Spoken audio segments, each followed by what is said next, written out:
Assalamualaikum warahmatullahi wabarakatuh. Salam sejahtera bagi kita semua. Dalam kesempatan hari ini kita berjumpa lagi dalam mata kuliah basis data relasional. Oke, untuk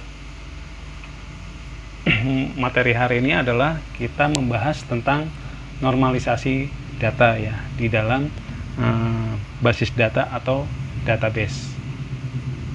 Kita masuk ke pengertian dulu tentang normalisasi, yaitu normalisasi adalah suatu proses formal untuk menentukan atribut-atribut yang seharusnya dikelompokkan secara bersama-sama dalam suatu relasi. Jadi apa yang telah kita ketahui dalam basis data, terdapat tabel-tabel dan terdapat atribut-atribut di dalam tabel. Nah, nanti kita di sini akan menentukan atribut yang secara formal dijadikan sebagai relasi dengan tabel yang lain ya, sehingga nanti akan terbentuk basis data yang baik ya. Oke. Terus kita lanjutkan dulu tujuan normalisasi ya. Jadi tujuannya yang pertama di sini untuk minimalisasi redundansi atau istilah lainnya adalah pengulangan data ya. Jadi ini untuk minimalkan ya. Jadi tidak ada pengulangan data mulai dari atributnya, mulai dari tabelnya ya. Itu nanti kita akan hindarkan ya, atau kita minimalkan. Terus yang kedua, memudahkan identifikasi entitas ya. Berarti ini kaitannya dengan mengidentifikasi keberadaan yang unik atau yang berbeda di dalam sebuah tabel ya, sebuah tabel. Terus yang ketiga yaitu mencegah terjadinya anomali ya. Dimana anomali ini adalah proses pada basis data yang memberikan efek samping yang tidak diharapkan ya, misalnya menyebabkan ketidakkonsistenan data atau membuat suatu data menjadi hilang ya ketika data tersebut dihapus ya. Jadi kalau kita mengedit sebuah data ya, menghapus beberapa kolom tidak berpengaruh ke tabel yang lainnya. Oke, sebelum kita masuk ke tahapan dalam normalisasi, perlu kita ketahui dulu istilah-istilah dalam normalisasi. Yang pertama adalah atribut tabel. Terus yang kedua, domain dan tipe data. Terus yang ketiga, ketergantungan fungsional. Yang pertama dari atribut tabel, mungkin di sini ada beberapa yang pernah kita pelajari di minggu-minggu yang lalu. Tapi kita akan bahas secara detail di sini. Yang pertama nanti ada kaitannya dengan key dan atribut deskriptif. Terus yang kedua kaitannya dengan atribut sederhana dan atribut komposit. Terus yang ketiga atribut tunggal dan atribut nilai banyak. Terus yang keempat atribut harus bernilai dan nilai 0. Terus yang kelima atribut turunan. Oke, kita bahas nanti satu-satu. Oke. Yang pertama atribut tabel ya, atribut tabel. Atribut tabel itu biasanya identik dengan kolom data atau field ya, kolom data. Contohnya di sini ada tabel mahasiswa. Berarti atributnya ya di sini ya, ada NIM, ada nama mahasiswa, terus ada alamat mahasiswa, dan ada tanggal lahir. Dan untuk penulisan atribut di sini tidak boleh ada spasi, tidak boleh strip. Jadi kita kalau ada dua kata kita gunakan underscore seperti di sini ya, mahasiswa underscore nama underscore mahasiswa, alamat underscore mahasiswa, tanggal underscore lahir. Di beberapa software dalam database kita harus menuliskannya seperti ini gitu. Terus yang kedua key ya, key. Nah, dalam key di sini nanti ada tiga macam key ya yang dapat diterapkan dalam pada suatu tabel ya. Nah, ini yang pertama dulu yaitu super key ya. Super key. Super key itu adalah satu atau lebih atribut yang dapat membedakan setiap baris ya dalam sebuah tabel secara unik ya. Contohnya di sini ya, name, terus nama mahasiswa, alamat mahasiswa, tanggal lahir, nah itu ya. Terus contoh lain, name, nama mahasiswa, alamat mahasiswa. Terus juga bisa name, nama mahasiswa atau nama mahasiswa ya. Tapi kalau nama mahasiswa, jika kita bisa menjamin tidak ada nilai yang sama untuk atribut ini, nanti bisa dikatakan sebagai super key. Terus yang lain adalah name ya, itu bisa dijadikan sebagai super key. Itu key yang pertama ya, yaitu super key. Terus yang kedua kandidat key. Kandidat key itu istilah lain ya, calon ya. Jadi nanti di sini merupakan kumpulan atribut ya minimal yang dapat membedakan setiap baris data dalam sebuah tabel secara unik ya. Jadi sebuah kandidat key tidak boleh berisi atribut atau kumpulan atribut yang telah menjadi super key yang lain. Jadi sebuah kandidat key pastilah super key ya. Tapi belum tentu sebaliknya. Pada tabel mahasiswa, contohnya yang tadi ya, dapat menjadi kandidatnya adalah bisa NIM, bisa nama mahasiswa ya. Jadi kalau nama mahasiswa, jika kita bisa menjamin tidak ada nilai yang sama untuk kolom ini. Jadi kalau nama itu kita harus jamin namanya tidak ada yang sama ya, gitu. Itu yang kedua. Terus yang ketiga, primary key ya, yaitu key yang unik ya dalam sebuah tabel. Nah, ini pernah kita pelajari di minggu yang lalu ya. Kalau kita lihat di sini ya, ada atribut name, nama mahasiswa, alamat mahasiswa, dan tanggal lahir. Berarti yang unik diantara ini yang mana ya? Ya, contohnya ini yang unik ya, NIM. Misalnya NIM itu satu NIM untuk satu mahasiswa, dan setiap mahasiswa pasti NIM-nya akan berbeda-beda gitu. Tapi kalau nama kadang ada yang sama, alamat juga sama ya, tanggal lahir juga sama.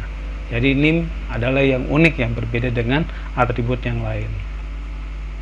Nah, itu kaitannya dengan key. Terus ada lagi atribut deskriptif ya.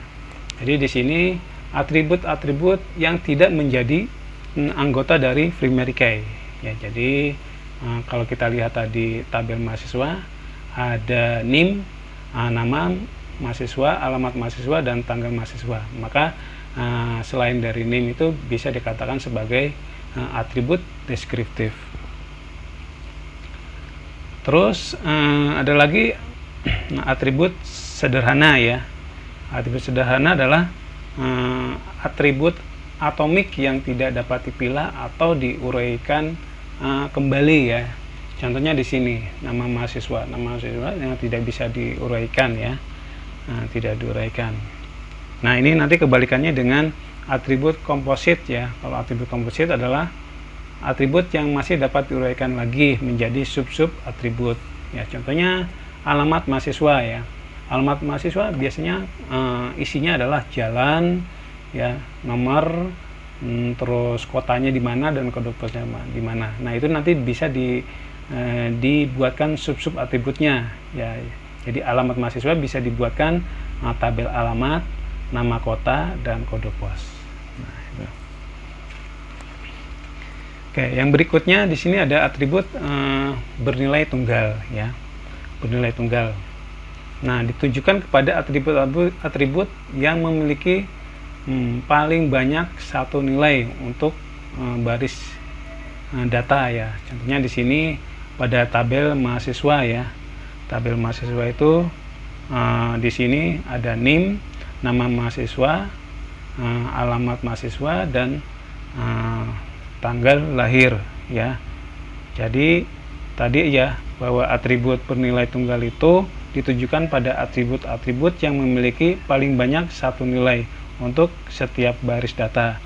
Jadi pada data mahasiswa ini ya, semua atribut ya, semua atribut NIM, terus nama mahasiswa, alamat mahasiswa, terus tanggal lahir itu merupakan atribut bernilai tunggal, karena atribut-atribut tersebut hanya dapat berisi satu nilai ya, atau satu NIM ya, satu nama ya, satu alamat ya.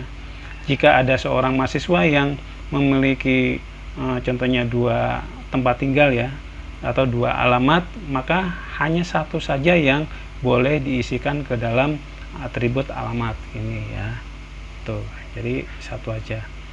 Terus selanjutnya atribut bernilai banyak ya, yaitu ditunjukkan pada atribut-atribut yang dapat kita isi dengan lebih dari nilai satu nilai ya, tetapi jenisnya sama. Contohnya di sini ada NIM, nama mahasiswa, alamat mahasiswa, tanggal lahir, dan hobi. Contohnya hobi di sini kan banyak ya, setiap orang itu mungkin bisa lebih dari satu ya. Contohnya di sini ada sepak bola, hobi melukis, dan hobi renang.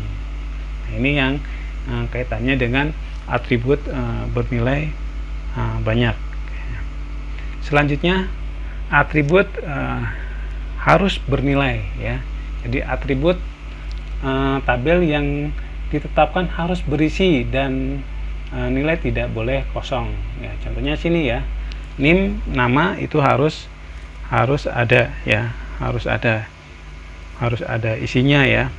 Nah, soalnya nanti ini juga merupakan sebuah kunci nanti di sini, NIM ataupun nama mahasiswa. Terus atribut berikutnya adalah atribut nilai 0 ya.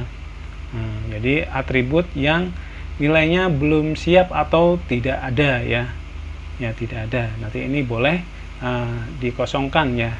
Contohnya di sini alamat mahasiswa, tanggal lahir, hobi gitu ya. Contohnya kalau mahasiswa tidak memiliki hobi ya, berarti tidak ada, jadi tidak perlu diisikan. Terus mungkin alamatnya ya, alamatnya lupa ya, ini mungkin boleh dikosongkan. Tapi kalau NIM, nama mahasiswa, harus berisi. Tuh. Terus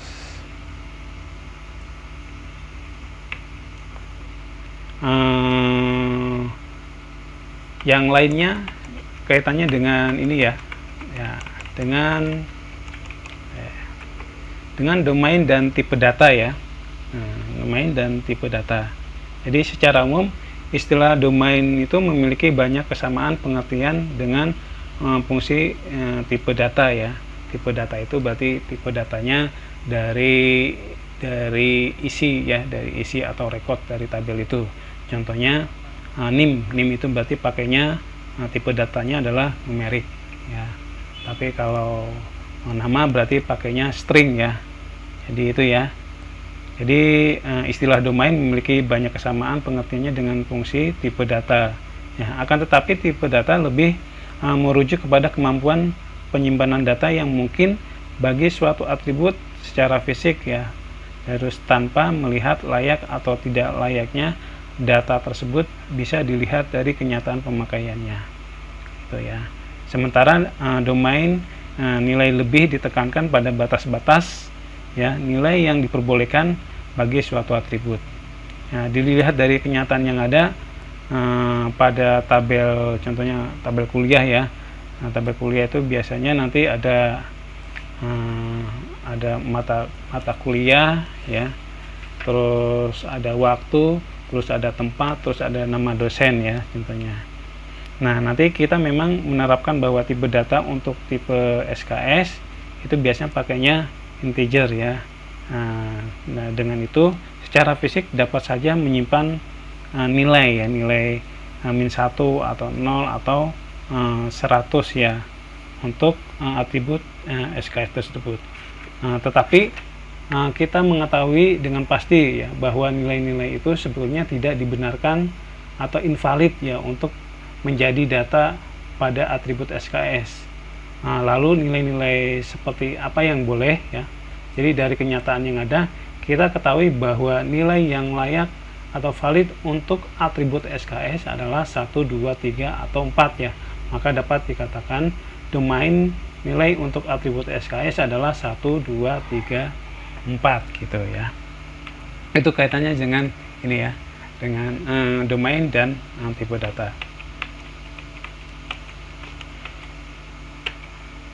Nah, selanjutnya adalah ketergantungan fungsional. Nah, kita sikat dengan KF ya. Nah, ini adalah atribut yang ketergantungan dengan atribut yang lain ya. Atribut yang lain ya. Terus di sini contohnya NIM ya, atribut NIM ya, NIM. Terus ada atribut nama mahasiswa, bahwa artinya ya dengan tanda seperti ini, NIM tanda panah nama mahasiswa, bahwa setiap nilai atau isi NIM yang sama pasti nilai nama mahasiswanya juga sama ya. Itu jadi nama mahasiswa akan tergantung kepada NIM-nya ya. Jadi nanti kalau NIM-nya contohnya ini ya, NIM-nya 1 ya, ini ya, NIM-nya 10001, itu berarti namanya pasti sama ya.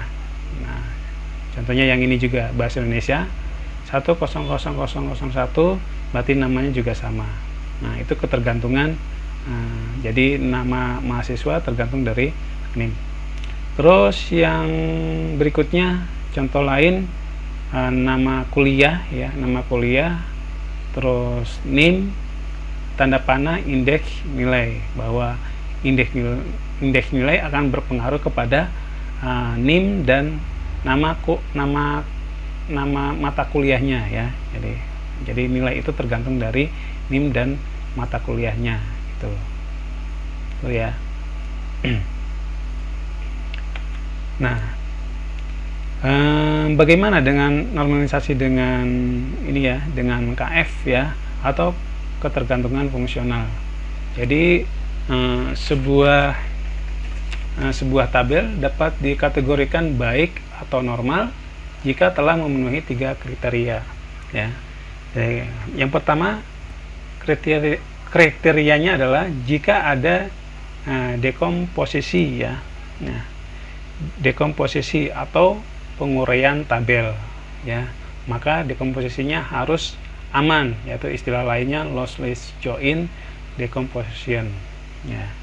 Itu jadi nanti kalau tabelnya bisa diuraikan ya, maka tabel itu akan dikomposisikan harus aman ya gitu. Terus yang kedua, memenuhi kriteria terpelihara KF ya pada saat perubahan data ya. Ini nanti disebut sebagai dependency preservation. Terus yang ketiga ya. Nah, yang ketiga tidak melanggar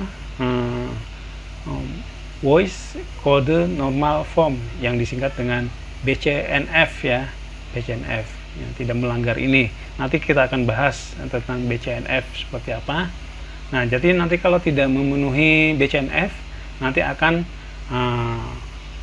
ke kriteria berikutnya, yaitu 3NF, yaitu 3 normal form ya, yaitu bentuk ketiga dari bentuk normal ya. Nah, terus normalisasi yang lain ya, normalisasi yang lain juga kita bisa menggunakan kriteria lain, yaitu ada istilah 1NF ya, 2NF, 3NF, 4NF, dan 5NF. Oke. Untuk lebih jelasnya kita akan bahas ya. Kita bahas secara detail di sini ya. Yang pertama yaitu lossless joint decomposition ya. Nah, decomposition ini di sini adalah merupakan upaya untuk mendapatkan tabel yang baik ya. Tetapi jika tidak hati-hati, upaya ini justru dapat menghasilkan kesalahan ya. Dekomposisi yang benar terjadi jika tabel-tabel harus dekomposisi. Kita gabungkan kembali dapat menghasilkan tabel awal ya sebelum di dekomposisi ya. Oke, ini contohnya ya. Ada tabel ya, jadi KF itu yaitu A ke B, jadi B ketergantungan ke A ya. Terus dan tabel B arahnya ke C, berarti C itu ketergantungan kepada B ya. Contohnya di sini ada tabel ABC ya, ABC di sini ada 4 baris, A1, A2, A3, A4. Terus B-nya 100, 200, 300, 200. Terus C-nya C1, C2, C3, C4. Nah, kita pisahkan seperti ini ya. Seperti ini dengan aturannya seperti ini ya. Jadi AB ya. AB kita tuliskan AB di sini. Terus nanti kita buatkan tabel yang keduanya dipecahkan menjadi BC. Nah, ini nanti saling keterhubungan di sini. Nah, hasil kalau kita gabungkan ya, kita gabungkan dari tabel yang di sini ya, yang sudah dipecah, terus kita gabungkan, nanti hasilnya akan berbeda dengan tabel awal. Nah, ini nanti dikatakan sebagai lossy decomposition ya. Jadi dekomposisi ini sedapat mungkin kita hindari ya. Ini maksudnya perubahannya yang ini ya, perubahan ini data awalnya ya, data awal yang baris ini kita rubah menjadi A4 200 C2 ya. Nah, C2 terus nanti maka akan terbentuk dua tabel seperti ini ya, tabel seperti ini A1, A2, A3, A4 ya, A4. Terus nanti di bagian BC nya 100, 200, 300. Jadi jika digabungkan kembali maka tabel akan diperoleh kembali ya, kembali seperti yang awal ya. Jadi nanti ini tabel ini dikatakan sebagai lossless decomposition ya. Terus kriteria yang kedua adalah tendency preservation ya. Nah, di sini adalah kalau istilah lain dalam bahasa Indonesia pemeliharaan ketergantungan ya, pemeliharaan ketergantungan ya. Jadi merupakan kriteria kedua yang harus dicapai untuk mendapatkan tabel dan basis data yang baik. Nah, ketika kita melakukan perubahan data, maka harus bisa dijamin agar perubahan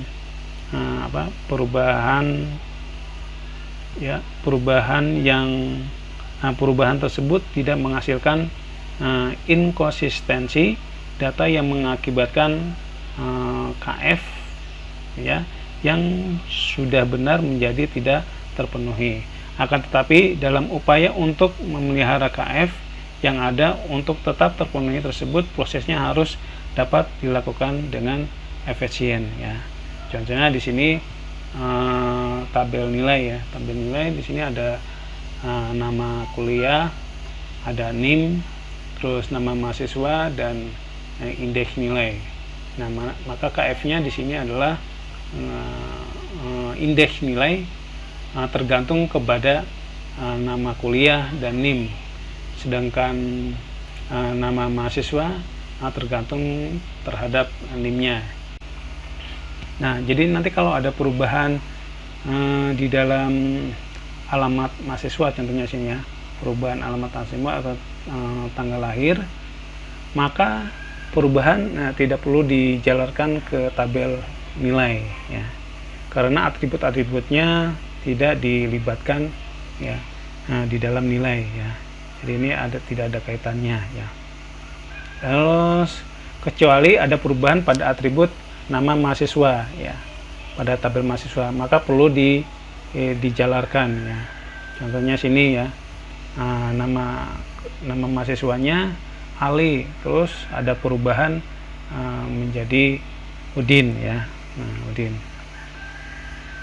Terus nanti di sini akan terbentuk dua nama ya, dua nama berbeda tapi NIM-nya sama ya. Nah, ini yang tidak kita harapkan. Maka solusinya yaitu dengan meniadakan atribut mahasiswanya. Jadi kita hilangkan seperti ini. Jadi nanti ini bisa dikatakan sebagai dependensi verification. Terus yang ketiga ya, Boyce Code Normal Form atau kita singkat dengan BCNF ya, BCNF. Nah, untuk KF-nya ya, untuk KF-nya ketergantungan fungsionalnya di sini notasinya X arahnya ke Y ya, maka nanti Y harus sebagai super key pada tabel itu ya, ada tabel. Oke, contohnya di sini ada tabel mahasiswa ya, tabel mahasiswa, ada NIM, nama mahasiswa, alamat mahasiswa, dan tanggal lahir. Nah, KF pada tabel di atas ya, mengarahkan X-nya adalah NIM dan Y-nya adalah nama mahasiswa. Jadi mahasiswa itu akan tergantung kepada NIM ya. Terus ada ini ya, ini jadi 3 ya, nama mahasiswa, alamat mahasiswa, dan tanggal lahir akan ketergantungan terhadap NIM ya. Jadi kalau modelnya seperti ini memenuhi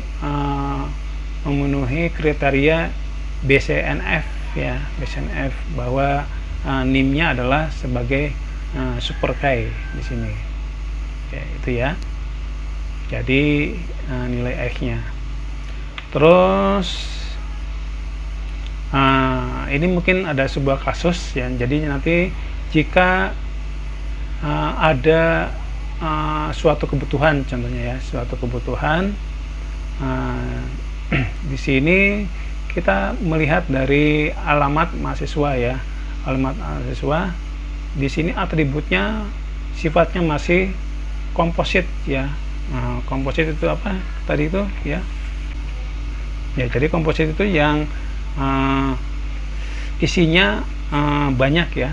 Nah, isinya banyak.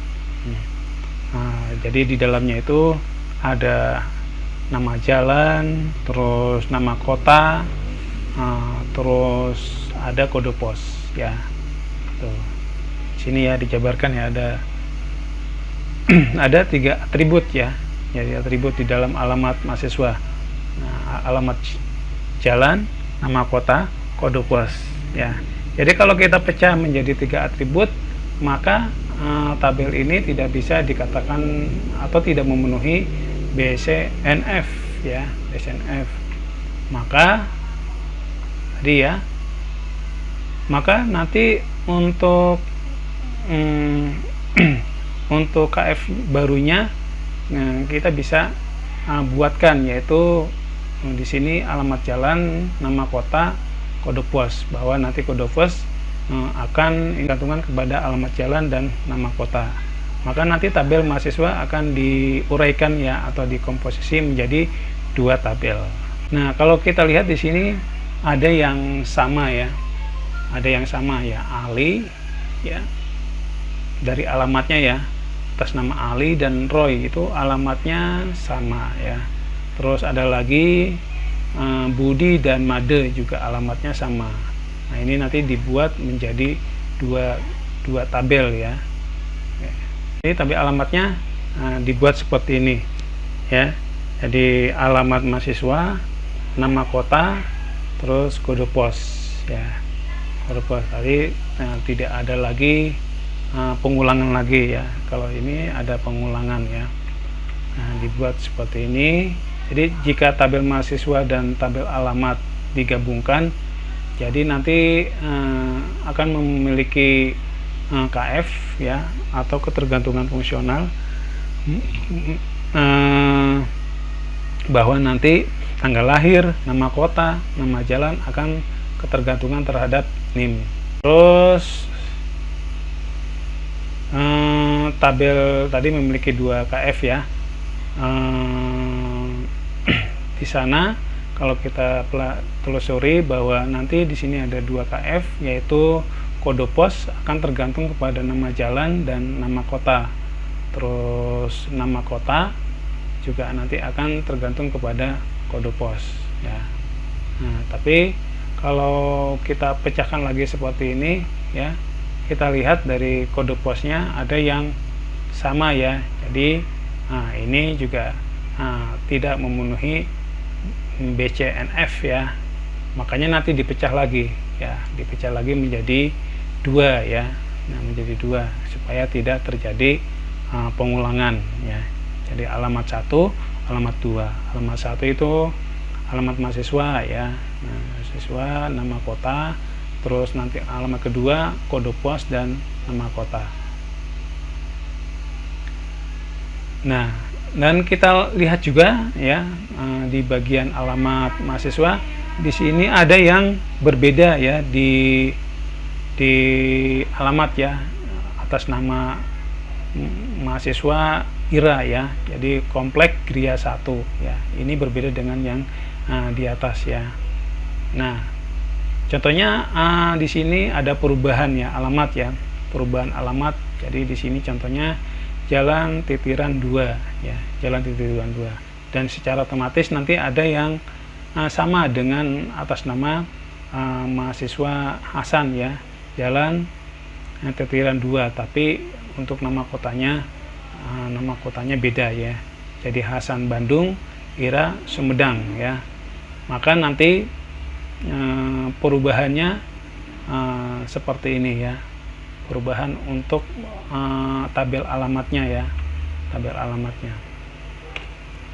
Oke, ini ya perubahannya ya. Jadi 2 tabel ya. Jadi nanti ini akan memenuhi dari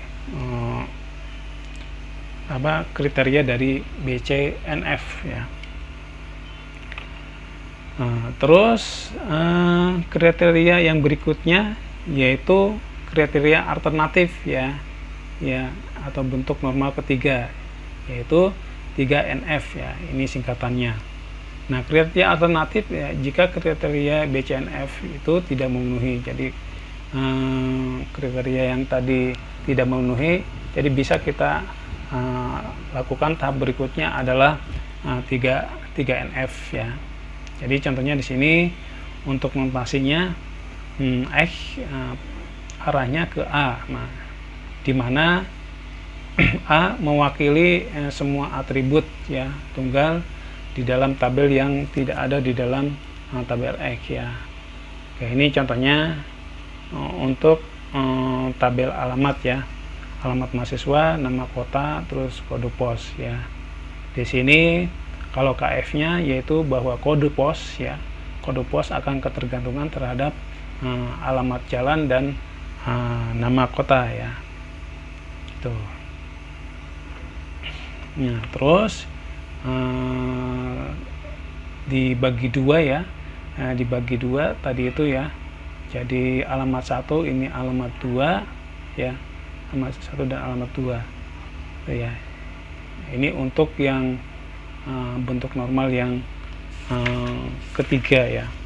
Bentuk yang lain ini saya berikan kasus kepada sebuah nota ya. Sebuah nota, contohnya di sini notanya kaitannya dengan ini ya, dengan servis, yaitu di Honda Jaya Raya Ahas ya. Notanya seperti ini ya. Kalau kita lihat di sini, kita lihat tabelnya ya. Ada sebelum lihat tabel di sini ada nomor polisnya, terus warnanya, merek, terus tahun, terus mekaniknya ya. Terus di sini ada kode VAT-nya, yaitu kode spare part-nya yang diganti. ya, terus namanya apa, terus kuantumnya atau kuantitinya berapa, harganya berapa, diskonnya berapa. Nah, ini jumlahnya, terus nanti ada istilah diskon. Nah, kaitannya dengan normalisasi bentuk NF yang lain. Yang pertama dengan satu NF ya. Jadi dari manual bond pembelian di atas kita dapat menjadi bentuk normal pertama dengan memisah-misahkan data pada atribut-atribut yang tepat dan bernilai atomik ya, bernilai atomik. Juga seluruh rekod atau baris harus lengkap apa adanya ya. Yang pertama kita uraikan menjadi dua tabel. Tabel pertama adalah bond pembelian, terus tabel kedua ini dipecahkan, yaitu kaitannya dengan part yang diganti ya. Nah, ini bentuk pertama untuk normalisasi dari bond tadi ya. Terus bentuk kedua, normal kedua 2NF ya, bentuk normal kedua dengan melakukan dekomposisi atau pemecahan ya, atau penguraian tabel di atas menjadi beberapa tabel dan menjadi kunci primer dari tiap-tiap tabel tersebut, dan atribut kunci harusnya menjadi unik ya, jadi ada key-nya di sini. Nah, ini dipecah seperti ini ya. Nah, ini kaitannya dengan motor ya, kaitannya dengan motor. Di sini motor berarti ada nomor polis, warna, merek, tabel. Nanti ini disebut sebagai tabel motor. Terus yang kedua, ini kaitannya dengan mekaniknya ya, tabel mekanik. Kita bisa isikan dengan atribut mekanik ID dan nama mekaniknya. Terus di sini kita pecahkan lagi. Ini bagian partnya ya, atau spare partnya yang diganti. Jadi kode part, nama part, dan harganya. Nah, ini kita pecahkan ya, kita pecah menjadi 3 dan nanti akan terhubung kepada nota di sini ya, nota. Dan notanya nanti setiap beberapa atribut akan terkoneksi dengan tabel di atas, yaitu kaitannya dengan kendaraan atau motornya, mekaniknya, dan spare part yang diganti ya. Kalau untuk yang ini ya, yang motor, berarti nanti kita hubungkan di sini ya dengan nomor polis yang ada di tabel ini ya, kwitansi ya atau nota ya di sini. Terus mekanik juga di sini, terus kode juga di sini. Jadi nanti harus ada penghubungnya dalam bentuk normal yang kedua.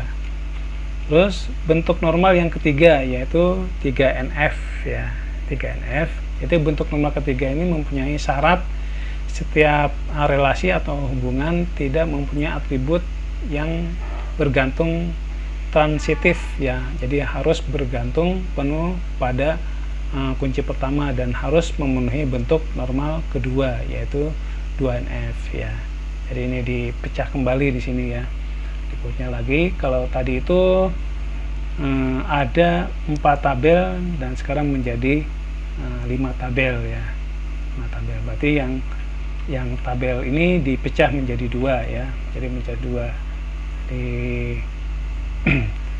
Ini kita buatkan nomor faktur, tanggal, nomor polis, mekanik, dan potongan. Terus di nota yang tambahan keduanya ini kaitannya dengan spare part ya. Jadi ini untuk nomor faktur kaitannya dengan identitas dari pemilik motor dan identitas mekaniknya, dan ini adalah kaitannya dengan spare partnya ya, tapi terhubung dengan nomor fakturnya dan seperti ini. Oke, ini kaitannya dengan bentuk normal ya. Jadi normal 1, 2, 3 ya. Oke, kurang lebih itu untuk materi tentang normalisasi data ya. Jadi nanti kita bisa menggunakan proses-proses atau tahapan-tahapan yang tadi itu ya. Jadi kriteria yang memenuhi yang mana. Kalau sudah memenuhi berarti tidak perlu diteruskan kembali, tapi kalau nanti ada kasus ya, seperti tadi ada pembagian isi ya dari alamat mahasiswa tadi ya. Jadi jalan ya, alamat jalan sendiri, kota sendiri, terus kode pos sendiri, itu nanti akan memberikan normalisasi atau membuat kriteria baru. Oke, saya kira ya, itu dulu untuk materi normalisasi data dalam mata kuliah basis data relasional. Oke, kalau nanti ada pertanyaan, nah silakan bertanya di channel ini atau nanti di dalam classroom. Saya kira cukup dulu untuk materi hari ini. Terima kasih. Wassalamualaikum warahmatullahi wabarakatuh.